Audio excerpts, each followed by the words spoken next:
et sœurs, chers amis internautes, bonsoir et bon sabbat. J'espère que vous avez passé une excellente semaine, surtout suite au déconfinement. Et ce soir, moi et Malta, nous avons le plaisir de vous accompagner durant le début du sabbat. La plupart d'entre nous ont un planning quotidien très chargé. Entre le travail, les études, les activités diverses, la vie de famille, nos semaines sont longues et parfois épuisantes. Quand nous sommes pris dans l'engrenage du quotidien, il devient facile d'oublier que notre Créateur Dieu a placé dans le cycle du temps un moment à part pour rompre la routine. Cassandra, savais-tu que récemment, un spécialiste sur la radio nous a dit que pour rester en bonne santé, en forme physique et mentale, le corps a besoin du repos et d'un temps dédié à la méditation. Ce que la science démontre aujourd'hui est inscrit déjà dans la parole de Dieu. Effectivement, dans Genèse, le chapitre 2, le verset 3, il nous dit « Dieu bénit le 7e jour et il le sanctifia parce qu'en ce jour, il se reposa de toute son œuvre qu'il avait créée en la faisant. » À présent, prenons ensemble le cantique numéro 170.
Inclinons la tête pour la prière. Notre bon et tendre Père Céleste, je te remercie pour la semaine passée avec toi. Je te prie de bien vouloir nous bénir en ce moment de sabbat, que ton nom soit glorifié. Au nom de Jésus, Amen. Amen. Dans Luc, le chapitre 12, le verset 40, il nous est dit « Vous aussi, tenez-vous prêts, car le Fils de l'homme viendra à l'heure où vous n'y penserez pas. » Prenons ensemble ces quelques chants.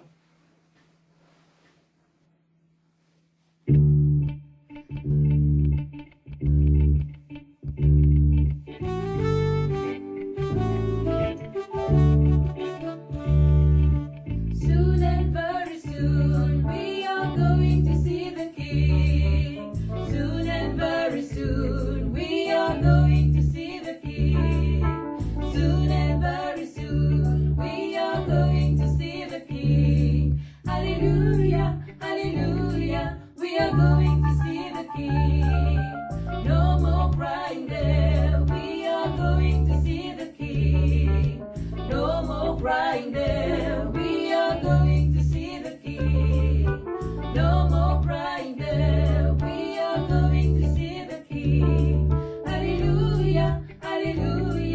we are going to see the King. Our God is an awesome God, He reigns from heaven above with wisdom, power, and love. Our God is an awesome God. Our God is an awesome God, He reigns from heaven above with power and wisdom. Our God is an awesome God. Shout to the Lord, all the earth, let us sing.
Bonsoir et bon sabbat, chers frères et sœurs de Rodrigue et de Maurice. Je suis très heureux de pouvoir partager un message avec vous de mon île, de La Réunion, là où je suis. C'est vrai que cette pandémie nous permet de développer les moyens technologiques pour enlever, entre guillemets, les frontières qui nous séparent de nos différents pays.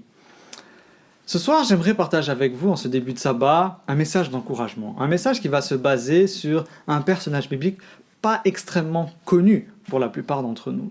C'était un scribe, je vous donne déjà un indice. Et cette personne va être confrontée aussi à des déceptions, parce que son monde va s'effondrer du jour au lendemain. Les plans qu'il avait planifiés ne seront plus possibles dans l'avenir que Dieu lui montre. Et nous voyons que dans la Bible, la déception est une chose tellement courante que Dieu a sûrement donné dans sa parole de nombreuses instructions pour faire face à cela.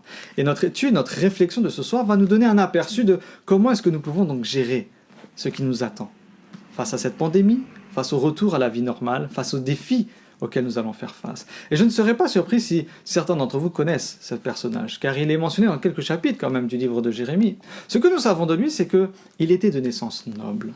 Son grand-père avait servi dans la cour du roi Josias. Et son père, donc Néria, et son frère ont aussi servi dans la cour des rois de Juda. Ainsi donc, cet homme était instruit, il était noble de naissance, et le père et le frère occupaient des hautes fonctions politiques.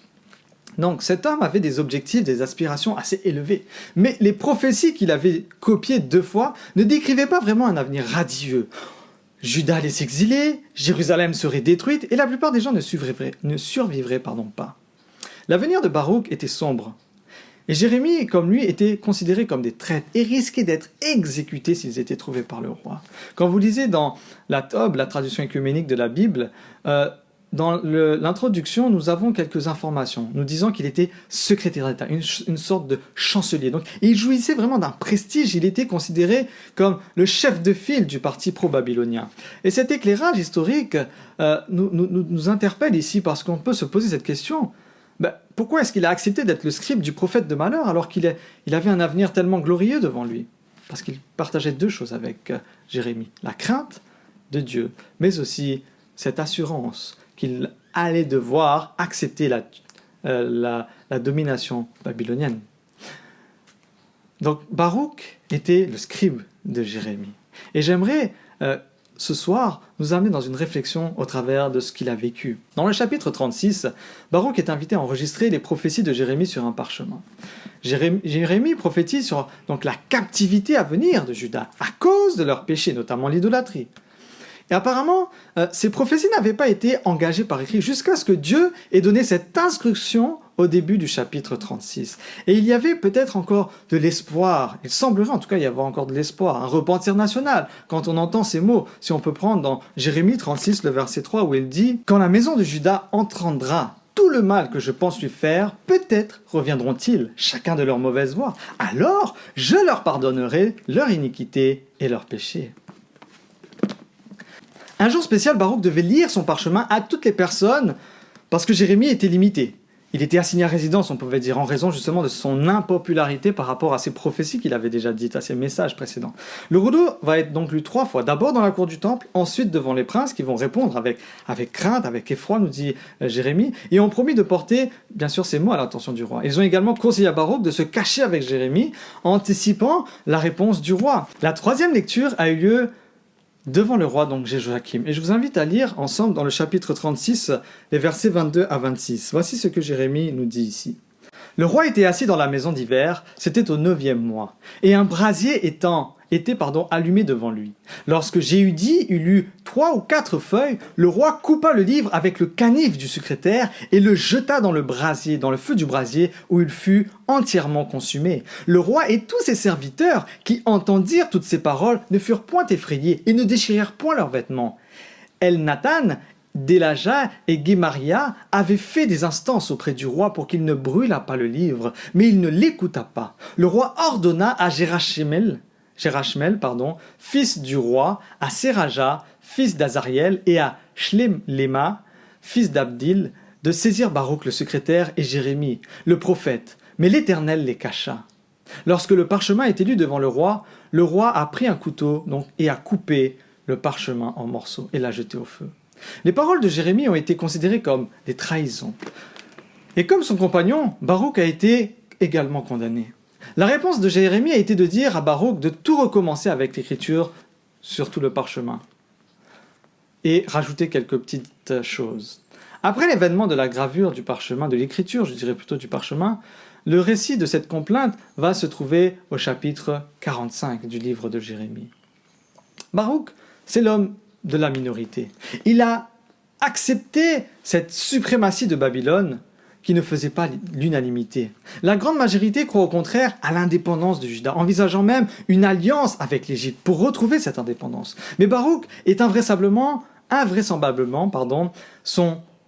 un homme de conviction et choisit son camp en connaissance de cause. C'est peut-être la première leçon que nous pouvons retenir de l'attitude de ce scribe, qui n'hésite pas à risquer sa haute fonction politique en devenant le scribe d'un prophète impopulaire et partisan du même coup d'une vision politique également impopulaire.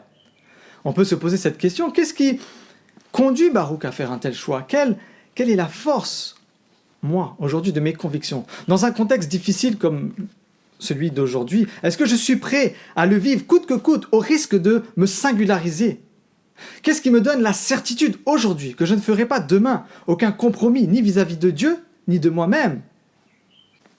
Alors que nous sommes sollicités, combien de fois avons-nous rappelé à celui qui nous présentait une requête que cela ne relevait pas de nos fonctions, d'autant que nous sentions que les choses allaient se gâter. Dès lors, nous serions très mal placés pour en faire le reproche à Baruch. Si ce dernier avait décliné la proposition que lui fit Jérémie d'aller faire lecture du rouleau au temple, alors que lui-même en était interdit d'accès, aller lire un texte qui dénonçait la faute du peuple et tous les maux que Dieu entendait lui infliger afin qu'il se convertisse n'était pas une tâche aisée. Et peut-être que la deuxième leçon que nous enseigne ici Baruch est ce courage dans un monde divisé et hostile. Sommes-nous conscients aussi que peut-être parfois nous choisissons la neutralité, nous choisissons l'indifférence qui ressemble à s'y méprendre, à un manque de courage. Quels sont les principes, les domaines dans l'Église où nous devrions toujours nous sentir concernés et agir en conséquence ? Ce n'est pas évident, même pour un homme de Dieu. Jérémie et Baruch, depuis cette fameuse lecture, vivent au jour le jour. Baruch est devenu désormais une personne non grata. Au temple, il doit se cacher, tout comme Jérémie. Le contexte est particulièrement difficile pour ce dernier, parce qu'il vit une époque où il existe de nombreux autres prophètes. Le chapitre 28 du livre de Jérémie révèle la solitude du prophète en proie à de grands questionnements. Suis-je le seul à avoir raison ? Et si oui, pourquoi suis-je persécuté ? Anania, un autre prophète, annonce devant tous, au nom de Dieu, un message de paix, en contradiction avec les oracles de Jérémie. Celui-ci n'a pas d'autre solution que de s'en tenir à la parole de Dieu, à la loi et au témoignage. Si l'on ne parle ainsi, il n'y aura point d'aurore pour le peuple. Comme Ésaïe l'a dit au chapitre 8, le verset 20. L'avenir seul révélera si le témoignage d'Anania est en conformité avec la parole de Dieu. Selon Ésaïe, dont Jérémie s'est inspiré lorsque tout semble s'effondrer, il reste toujours la loi et le témoignage. En réalité, dans les temps les plus troubles, la lumière de la parole de Dieu brille toujours pour guider et soutenir celui qui s'y réfère. C'est sa seule garantie. À l'instar de Jésus qui a connu une angoisse extrême, comme en témoigne le chapitre 53 d'Ésaïe, et qui a triomphé de l'épreuve par une soumission et une obéissance absolue. Le chrétien n'a pas d'autre choix que celui de l'obéissance à la parole de Dieu. Avancer n'est pas évident. Et Baruch est le chef de file du parti pro-babylonien. Il est persuadé qu'en acceptant la tutelle babylonienne, Juda retrouvera son indépendance. De fait, Jérémie et Baruch sont emmenés de force en Égypte, alors que Dieu, par le biais de Jérémie, avait intimé au peuple de ne pas y aller. Et c'est le désastre. Baruch est au fond du gouffre. Dieu s'adresse un message de consolation à Baruch en lui promettant la vie sauve, qui lui rappelle que c'est lui qui tient, c'est lui qui décide de l'avenir. C'est Dieu qui fait l'histoire. Dans le chapitre 45, les versets 2 à 5, je vous invite à lire et à écouter cette parole. Ainsi parle l'Éternel, le Dieu d'Israël, sur toi, Baruch. Tu dis, malheur à moi, car l'Éternel ajoute le chagrin à ma douleur. Je m'épuise en soupirant, et je ne trouve point de repos. Dis-lui, ainsi parle l'Éternel, voici que j'ai bâti, je le détruirai. Ce que j'ai planté, je l'arracherai. Savoir tout de ce pays. Et toi, rechercherais-tu de grandes choses? ne les recherche pas. Car voici, je vais faire venir le malheur sur toute chair, dit l'Éternel, et je te donnerai ta vie pour butin dans tous les lieux où tu iras. Le Seigneur était sur le point de démolir et de déraciner Juda. Rien n'allait changer cela. Mais aussi implicite que le principe de la souveraineté de Dieu, ce qu'il a construit, il a le droit de détruire. Dieu est assis dans les cieux et il fait ce qu'il veut. Ce n'est pas grave si on n'est pas d'accord avec ses méthodes ou si on ne le comprend pas. Lui, il a un plan à travers les âges. Il a un plan directeur et il travaille son plan. Baruch était déçu, découragé par la mort de sa vision personnelle. La vie ne s'était pas déroulée comme il l'avait prévu. Peut-être nous aussi, avec cette pandémie, nous avons planifié les choses et tout semble bouleversé. Il pensait que ses propres plans étaient écrasés et oubliait que Baruch, la nation était sur le point d'être conquise par un peuple cruel et impitoyable. Quand tout le peuple de Juda et du temple lui-même devait être détruit, est-ce qu'il s'attendait à être exempté de toutes les difficultés ? Les ambitions et les attentes personnelles de Baruch ne correspondaient pas à la réalité. L'avenir était vraiment très incertain. Il avait besoin de réaligner son point de vue sur celui de Dieu. Que faut-il donc retenir de ce personnage ? Dieu n'est pas sourd aux souffrances de ses enfants. Un chapitre entier contient un message personnel à l'attention de Baruch. Baruch jouit d'un immense privilège, parce que rares sont les hommes, en dehors des prophètes, des apôtres, qui recevaient de la part de Dieu directement des messages personnellement adressés. Imaginez vous-même recevoir un message personnellement de la part de Dieu. La deuxième chose, c'est que la miséricorde de Dieu ne nous épargne pas de toute souffrance pour autant, mais elle nous permet de comprendre que nous vivons ici-bas solidaires de la nature humaine. Parfois, nous avons même ce sentiment d'en être prisonniers. La grâce de Dieu nous donne d'envisager justement les circonstances de la vie à partir d'une perspective qui dépasse nos seules réalités. Nos ambitions les plus légitimes doivent être assujetties à la volonté de Dieu. Et c'est la plus dure leçon que Baruch a dû apprendre. Cela nous arrive tous les jours, de considérer sous tous les angles une situation et d'en mesurer la bonne et la mauvaise issue.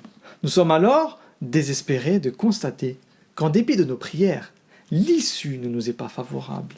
Lorsque les promesses ne nous sont d'aucun secours et que la détresse totale nous empare, nous devons nous appuyer sur la toute-puissance volonté de Dieu à notre égard. Rappelle-toi de ce texte dans Jérémie 1, le verset 5. « Avant que je t'eusse formé dans le ventre de ta mère, je te connaissais. » Je ne sais pas quelle est la volonté de Dieu, mais je sais une chose, c'est qu'elle m'est favorable. Voilà la certitude qui doit nous soutenir dans ces moments de questionnement et de flou. Cet échange entre Dieu et Baruch a permis à ce dernier, en tout cas, de se recentrer sur l'essentiel.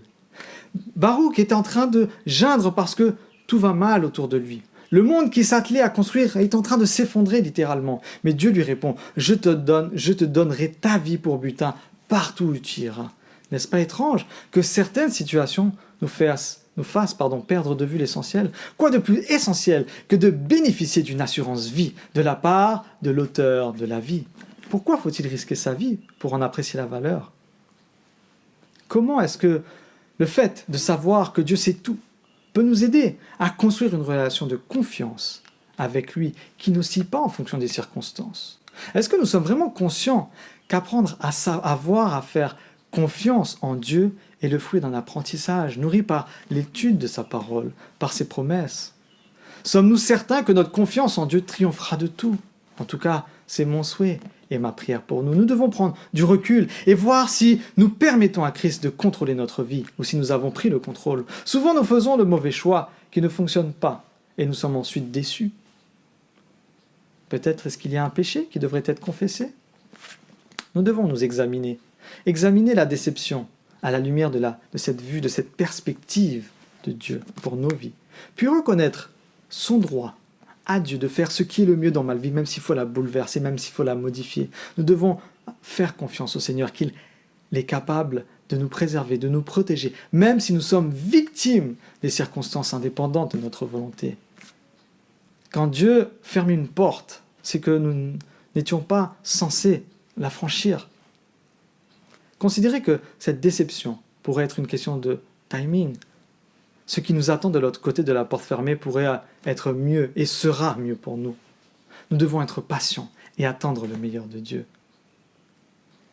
Les gens autour de nous nous déçoivent parfois. Mais Dieu, lui, ce ne sera jamais le cas. Dieu ne nous quittera jamais et ne nous abandonnera jamais. Il est une aide omniprésente et une source de force. Notre déception peut finir comme celle de Baruch. Quand nous regardons la souffrance que Baruch a traversée, grâce à sa fidélité, cela lui a valu tout un honneur, tout un bon présage pour la fin. Le Seigneur, il a un plan pour toi, un plan pour moi.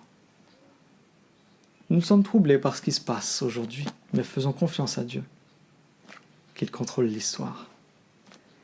Et continuons à marcher avec lui, par la foi et non par la vue, même si cela est difficile, mais soyons rassurés.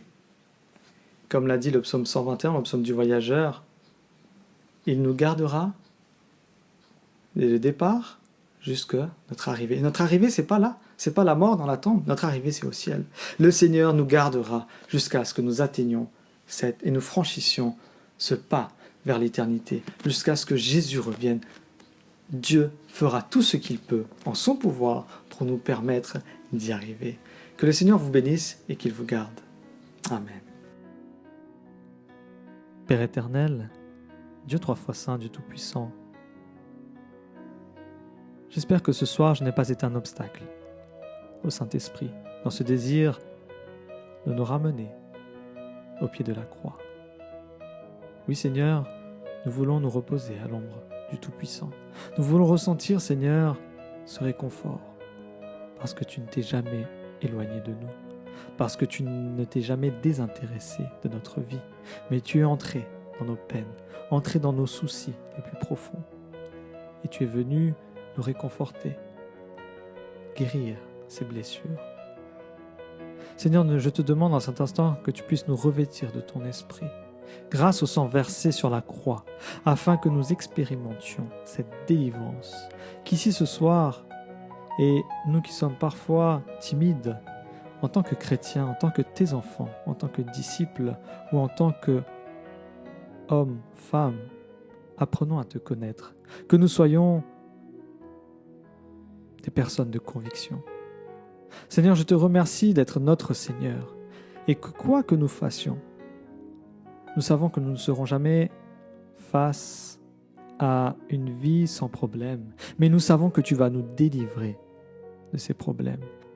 Aide-nous, Seigneur, à prendre ce recul nécessaire afin de toujours garder à l'esprit cette perspective divine, que tu contrôles toutes choses, que tu as écrit l'histoire, que tu continueras d'écrire l'histoire, et que rien ne passe hors de ton contrôle.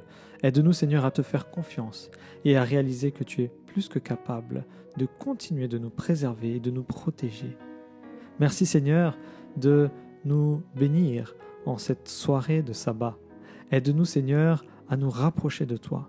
Pardonne-nous, Seigneur, de nos iniquités. Pardonne-nous de nos transgressions. Pardonne-nous de notre hypocrisie. Pardonne-nous si, Seigneur, nous n'avons pas été vrais envers toi. Aide-nous à suivre aussi un peu l'exemple de Baruch et à être un homme qui campe sur ses positions, qui n'a pas peur de suivre la minorité et qui est prêt à se lever pour toi et à te faire confiance. Merci Seigneur pour ce que tu fais pour nous aujourd'hui, ce que tu as fait pour nous hier, et nous te remercions de ce que tu feras pour nous demain. Nous te bénissons et nous te louons pour tout cela, dans le nom puissant de Jésus. Amen.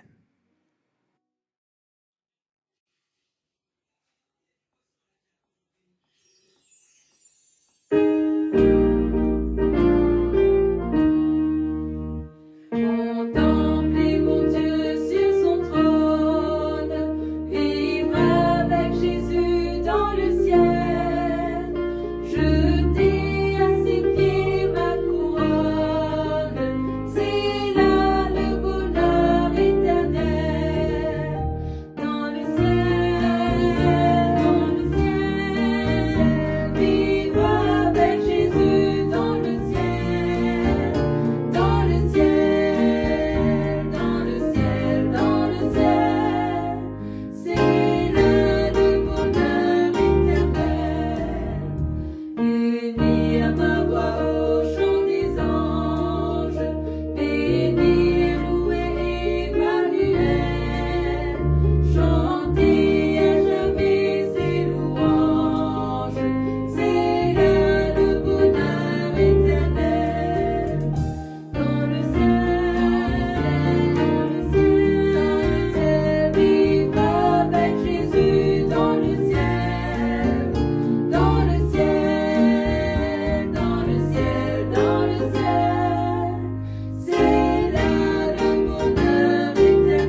ciel.